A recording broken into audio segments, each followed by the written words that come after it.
네, 안녕하세요. 구다운입니다. 네, 영상을 많이 빨리 올리기로 약속을 드렸는데 또 늦어졌네요. 네, 일단 죄송하다는 말씀을 드리고 제가 요즘에 디파이 책을出版사랑 내기로 이제 해서 디파이 책 작업을 하고 있습니다. 그 디파이 책이 아마 9월 달쯤에 이제 출간이 될 것 같은데 서책형으로도 이제 출간을 하지만 위키독스의 무료 전자책으로도 올릴 생각입니다. 그래서 지금 여러분들이 보시는 화면은 위키독스에 올리기 전에 제가 노션에다가 이제 원고 작업을 하고 있어요. 그래서 그 화면이라 보시면 되고 이렇게 원고 작업을 하고 나서 좀 다듬어서 제가 위키독스에 아마 7월 말 8월 초쯤에 어느 정도 완성이 되면 올릴 생각입니다. 그때 가서 또 소개를 드리도록 하고요. 그리고 디파이를 지금 살펴보고 있는데 사실 디파이라고 하는 툴은 LLM이라고 하는 걸 가지고 어플리케이션을 개발을 하기 위한 거잖아요. 따라서 이 LLM이 어떤 건지를 잘 알아야지 제대로 된 앱을 만들 수가 있거든요. 그래서 먼저 LLM에 대한 좀 설명을 드리려고 합니다. 그리고 이제 또 프롬프트에 대한 질문 주신 분이 계셔서 프롬프트도 같이 설명을 드리긴 할 건데 저도 프롬프트 전문가가 아니에요. 저도 프롬프트를 작성할 때 많은 어려움을 느끼고 제가 작성한 거는 아마추어 수준밖에 안 됩니다. 따라서 프롬프트에 대해서 말씀을 드리긴 하지만 그냥 프롬프트 아마추어가 하는 말이다 라고 이제 생각해 주시고 감안해 주시면 감사하겠습니다. 자, 우선은 모델을 한번 살펴보도록 할게요. 네, LLM은 크게 두 가지 유형으로 나눌 수가 있어요. 여기 보시는 것처럼 이제 상용 모델과 오픈 모델로 나눌 수가 있습니다. 그럼 상용 모델은 어떤 거냐? 이 오픈 AI에서 만든 GPT라는 이제 모델이 있고, 또 엔트로픽의 클로드, 구글의 제미나이 같은 게 이제 상용 모델이라고 보시면 돼요. 그럼 오픈 모델은 메타의 라마, 뭐 미스트랄, 뭐 딥식, QM 이런 모델들이 이제 오픈 모델, 로컬 모델이라고 보시면 되는데 어떤 차이점이 있느냐? 상용 모델은 이 모델을 사용하기 위해서는 API라는 거를 통해서 사용을 해야 됩니다. 제가 오픈 AI API를 제공을 드렸었잖아요. 이런 것처럼 LLM을 사용하기 위해서는 API를 통해서만 사용이 가능해요. 따라서 인터넷 연결이 필수입니다. 근데 오픈 모델은 API를 통해서 사용하는 것이 아니라 모델 자체가 오픈소스로 제공이 되기 때문에 내 PC 또는 뭐 우리 회사의 서버에 저장할 수가 있어요. 설치할 수 있습니다. 그래서 로컬 서버에 직접 설치가 가능하기 때문에 오프라인 환경에서도 이 모델을 사용할 수가 있어요. 그리고 이제 접근 권한적인 측면을 보면은 상용 모델 같은 경우는 모델 자체에 직접 접근할 수가 없어요. 그래서 모델 구조나 학습 데이터는 이제 비공개이고요. 그래서 모델을 직접 수정하거나 튜닝하거나 하는 것들이 매우 제한적입니다. 하지만 오픈소스로 공개되는 오픈 모델들은 내 PC에 설치를 하는 거기 때문에 자유롭게 수정 및 튜닝도 가능하고 모델의 구조도 어느 정도 확인할 수가 있습니다. 이 상용 모델과 오픈 모델의 장단점을 이제 살펴보려고 하는데 장점으로는 만 우리가 연동하면은 바로 사용이 가능하기 때문에 쉽게 사용이 가능하고 또 상용 모델 같은 경우는 성능과 안정성이 뛰어나요. 왜냐? 모델 자체를 이 회사들에서 관리를 하기 때문에. 그래서 초보자들도 빠르게 시작이 가능합니다. 하지만 단점으로는 사용량에 따라서 API 비용이 발생해요. GPT도 쓰면은 쓰는 만큼 비용이 발생하잖아요. 그래서 비용이 발생하는 것이 단점이고 또 보안 이슈가 단점이라 볼 수 있습니다. 왜냐? 모델에 입력을 하게 되면 어쨌든 오픈 AI에 있는 GPT에 갔다 오는 거기 때문에 이 데이터가 보안적으로 완벽하게 안전하다라고 보기는 힘든 거죠. 보안적인 이슈 때문에 챗GPT를 사용 못하게 해요 라고 하는 기업들이 많죠. 상용 모델 같은 경우는 이 보안 이슈가 사실 되게 큽니다. 반면에 오픈 모델, 로컬 모델 같은 경우는 자체 서버 운영이 가능하기 때문에 즉 내 PC에 설치가 가능하기 때문에 API 비용이 따로 없어요. 또 데이터 프라이버시 즉 보안적인 이슈가 없습니다. 이런 것들이 장점이지만 단점으로는 직접 모델을 설치를 해야 되고 운영을 해야 돼요. LLM을 돌리려면 GPU가 있어야지만 원활하게 쓸 수가 있습니다. 이렇게 이제 상용 모델과 오픈 모델을 살펴봤고요.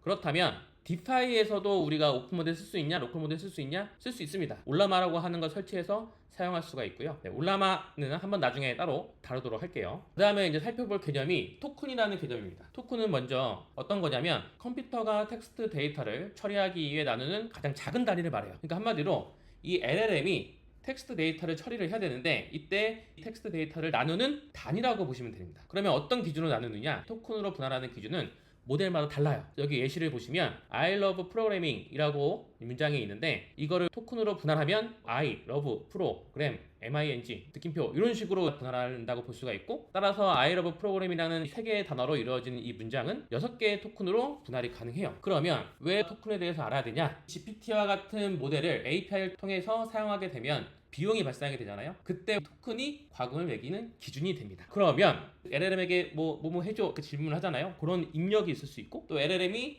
사용자가 입력한 거에 따라서 출력을 할 수 있게 되는데 이때도 텍스트가 입력이 되고 텍스트로 출력이 되기 때문에 토큰으로 분할이 되겠죠. 그러면 제가 한 가지 질문을 드릴게요. 예를 들어서 오픈 AI의 입장에서는 사용자들이 GPT 모델을 쓸 때 무한정으로 입력하고 GPT가 무한정으로 출력하고 하면 안 되겠죠? 자원을 돌려야 되는 일이니까. 따라서 입력에도 제한이 있을 거고 출력에도 제한이 있을 겁니다. 그러면 입력과 출력 중에 어디에 허용되는 토큰의 양이 더 클까요? 이런 질문들을 하면은 많은 분들이 출력에 허용되는 토큰의 양이 더 크다고 말씀을 주세요. 그 이유가 내가 평소에 GPT를 쓰면은 나는 몇 줄 질문만 했을 뿐인데 답변이 길게 나오죠. 그러니까 당연히 답변에 허용되는 토큰의 양이 더 크다라고 생각하시는 경우가 많은데 사실은 아닙니다. 입력에 허용되는 토큰의 양이 훨씬 더 큰 경우가 많아요. 그러면 왜 그러냐? 입력에는 단순하게 입력하는 질문뿐만 아니라 다양한 것들이 입력에 들어가게 됩니다. 여기 그림을 보시면 먼저 LLM에게 질문을 하는 거를 프롬프트라고 하죠. 근데 그거는 엄밀히 말해서 프롬프트 중에서 유저 프롬프트에 해당합니다. 유저 프롬프트 말고도 시스템 프롬프트가 있어요. 그럼 시스템 프롬프트는 어떤 거냐? 제가 한 가지 예를 들어볼게요. 당신은 친절한 AI 어시스턴트입니다. 사용자가 질문을 하면은 답변을 친절하게 해주세요.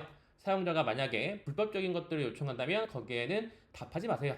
사용자가 저작권에 이슈될 만한 걸 요청한다면 이거는 저작권에 위배될 수 있으므로 답변하지 않겠습니다 라고 답하세요. 이렇게 모델 자체에 전역적으로 적용되는 프롬프트가 시스템 프롬프트입니다. 그리고 LLM에게 PDF 파일 같은 거 올리거나 이미지를 업로드하거나 이런 식으로 참고할 문서의 내용도 들어가게 되죠. 또 GPT 같은 걸 사용하시다 보면은 이전에 대화했던 내용들을 GPT가 기억하고 있잖아요. 그래서 내가 질문을 하면은 이전의 대화 내용에 이어서 연결돼서 답변을 해주게 되잖아요. 즉 이전의 대화 내용도 입력에 들어가게 됩니다. 따라서 모델의 입력은 사용자의 입력뿐만 아니라 모델에 설정하는 시스템 프롬프트, 업로드하는 이미지 문서 파일, 이전 대화 내역도 포함이 되기 때문에 입력에 허용되는 토큰의 양이 더 큰 거예요. 모델에게 입력을 하면 모델이 답변을 하게 되죠.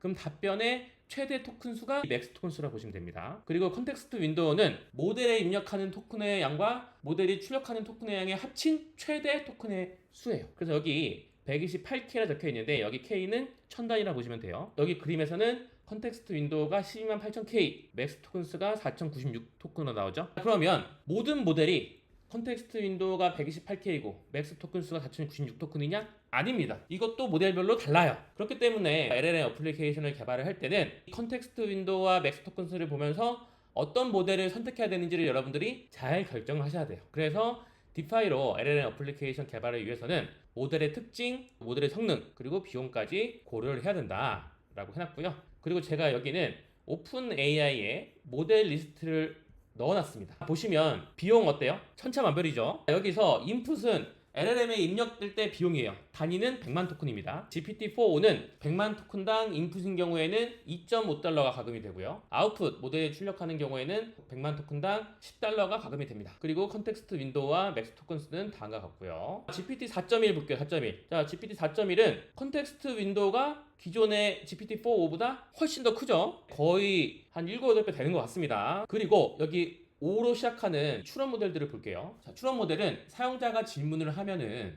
그 질문을 해결하기 위해서 모델이 스스로 단계적인 사고를 합니다. 따라서 모델의 답변 속도는 일반적인 요 GPT-4, GPT-4.1보다 느려요. 하지만 답변의 품질은 훨씬 더 좋습니다. 자, 근데 비용을 봤더니 5원 프로는 어때요? 야, 인풋이 150달러예요. 아웃풋이 600달러입니다. 네, 5원 미니는 인풋이 1.1달러, 아웃풋이 4.4달러. 자, 보시면 프로와 미니의 가격 차이가 어마어마하죠? 자, 여러분들이 만약에 디파이 앱을 개발하실 때 5원 프로를 선택했다 그러면 비용 폭탄을 맞으시는 거예요. 그래서 이런 비용적인 측면도 잘 고려를 하셔야 된다라고 보시면 되고요. 그리고 제가 밑에 엔트로픽, 클로드 모델들도 여기 리스트를 넣어놨고 구글 제미나이 모델들도 여기에 넣어놨습니다. 그 살펴보시면 되고요. 이번에는 프롬프트에 대해 살펴보도록 하겠습니다. 다시 한번 말씀드리지만 저도 프롬프트 잘 몰라요. 잘 모르니까 참고하셔서 들어주세요. LLM에게 원하는 응답을 받기 위해서는 프롬프트를 작성을 해야 되죠. 이 프롬프트를 어떻게 작성하냐에 따라서 좋은 답변을 얻을 수가 있고 별로인 답변을 얻을 수가 있습니다. 이거는 LLM 어플리케이션을 개발할 때도 마찬가지예요. 여러분들이 이 LLM이 어떻게 동작해야 되는지 프롬프트로 작성을 하실 텐데 그때 프롬프트가 LLM 어플리케이션 성능에 상당히 큰 영향을 미칩니다. 여러분들이 프롬프트를 자세히 잘 상세하게 매우 잘 작성을 하시면 그만큼 LLM 어플리케이션의 성능이 올라가요. 프롬프트는 디파이에서 LLM 앱을 만들 때도 상당히 중요한 요소입니다. 먼저 살펴볼 게 페르소나 프롬프트예요. 아마 이 페르소나 기법은 많이들 들어보셨을 거예요. 즉 LLM이 특정 인물, 직업 또는 역할의 말투, 성격, 지위 수준, 관심사 이런 것들을 따르도록 설정하는 방식입니다. 어떤 특정한 인물이나 직업들을 설정을 해서 LLM이 특정 인물 또는 어떤 직업을 가진 전문가의 입장에서 전문가처럼 빙의를 해서 답하게 말하는 방식이 페르소나라고 볼 수가 있어요. 예를 들어서 당신은 민사소송 전문 변호사입니다. 대금직을 미루는 바이어 A에게 보낼 내용 증문 작성해주세요 라고 한다면 실제로 LLM이 민사소송 전문 변호사처럼 내용 증명을 작성을 해줄 겁니다. 두 번째로 말씀드릴 건 가상 하이퍼 파라미터예요. 가상 하이퍼 파라미터는 프롬프트를 작성할 때 단순하게 지휘사항만 넣는 게 아니라 이거 해라 저거 해라를 구조화해서 작성하는 거를 이제 가상 하이퍼 파라미터라고 보시면 되고요. 그 다음에는 이제 피셔 프롬프트입니다. 자, 피셔 프롬프트는 LLM에게 예시를 몇 가지 주는 거예요. 그래서 모델이 예시처럼 답변하도록 만드는 것이 이 피셔 프롬프트라 보시면 되고요. 원샷은 하나의 예시만 제시해서 모델이 그걸 기반으로 사고해서 답변하도록 만드는 것이고, 제로샷은 예시 없이 지시 문장만 주고 모델이 답변하도록 만드는 것입니다. 그 다음에 말씀드릴 건 이제 COT라고 불리는 체인 오브 서 생각의 사슬이라고 불리는 방법인데, LLM이 복잡하고 여러 단계의 문제를 해결하고자 할 때 그 정답에 이르기까지의 사고의 과정을 단계적으로 소설하게 만드는 프롬프트 기법입니다. 그래서 좀 복잡한 문제를 해결하고자 할 때는 이 생각의 사슬 기법이 상당히 효과적이에요. 오늘 제가 프롬프트를 말씀드리면서 강조드리고 싶은 거는 이 마크다운이에요. 왜냐? 앞에 있는 거는 아무리 말씀을 드려도 요거대로 잘 안 하세요. 나는 머리 안 쓰고 좀 쉽게 하려고 LLM을 쓰는 건데 내가 프롬프트를 쓸 때 뭔가 머리를 써야 돼. 귀찮아 라는 생각에 아무리 알려드려도 잘하십니다. 그런데 마크다운은 되게 쉬워요. 그래서 여러분들이 별로 생각 안 하고 마크다운법을 쓰셔서 프롬프트를 작성하면은 훨씬 더 효과적으로 LLM을 활용할 수 있습니다. 자, 그러면 일단 마크다운이 뭐냐? 노션을 쓰시거나 옵시디안 쓰시는 분들은 아마 마크다운이 익숙하실 거예요. 나 마크다운 잘 모르겠는데 상관없습니다. 자, 마크다운은 여기 보시면 제목, 목록, 강조, 코드 등을 간단한 문법으로 표현할 수 있는 경량 마크업 언어이다 라고 되어 있는데, 어떤 거라고 생각하시면 되냐면 온라인상에, 즉 웹상에 있는 많은 텍스트 데이터들이 마크다운 형식으로 되어 있어요. LLM이 온라인상에 있는 수많은 데이터들을 학습했잖아요. 그렇기 때문에 LLM 입장에서는 마크다운 형식으로 써져 있는 텍스트가 매우 익숙합니다. 그래서 우리가 프롬프트를 작성할 때 마크다운 문법에 따라서 작성을 하게 되면 훨씬 더 LLM이 이해를 잘해서 효과적인 답변을 얻을 수 있는 거죠. 마크다운 문법은 여러 가지가 있는데 다 빼고 4가지만 기억하시면 돼요. 자, 첫 번째, 프롬프트를 작성하실 때 뭔가 제목에 해당하는 부분이다 하시면 앞에 샵을 붙이세요. 샵의 개수에 따라서 제목의 수준이 달라집니다. 샵 한 개가 제일 큰 제목이고요. 샵 개수가 늘어날수록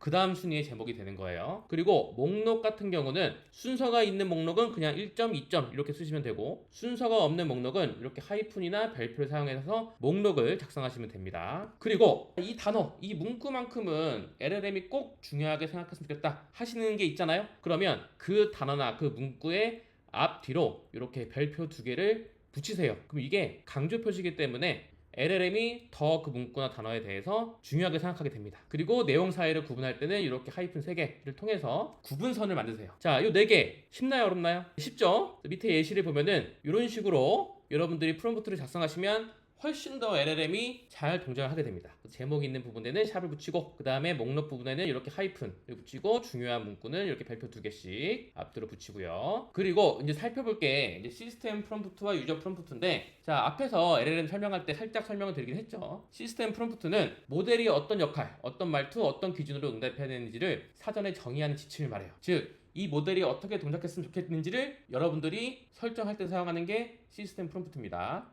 디파이에서도 우리가 시스템 프롬프트를 설정할 수가 있어요. 유저 프롬프트는 사용자가 직접 입력하는 질문이나 명령어를 말해요. 모델에게 구체적인 작업을 요청하거나 정보를 묻는 부분이나 보시면 됩니다. 그리고 유저 프롬프트도 LLM 애플리케이션을 디파이를 만들 때 직접 설정이 가능합니다. 시스템 프롬프트와 유저 프롬프트가 합쳐진 형태로 LLM에게 전달이 돼요. 그래서 시스템 프롬프트는 모델의 응답 방향을 설정하고, 유저 프롬프트는 실제 요청 사항을 전달하는 구조라고 보시면 될 것 같습니다. 네, 오늘은 LLM과 프롬프트를 살펴봤는데, 다음 영상부터는 오늘 배운 내용을 기반으로 해서 디파이를 좀 더 파보겠습니다. 감사합니다.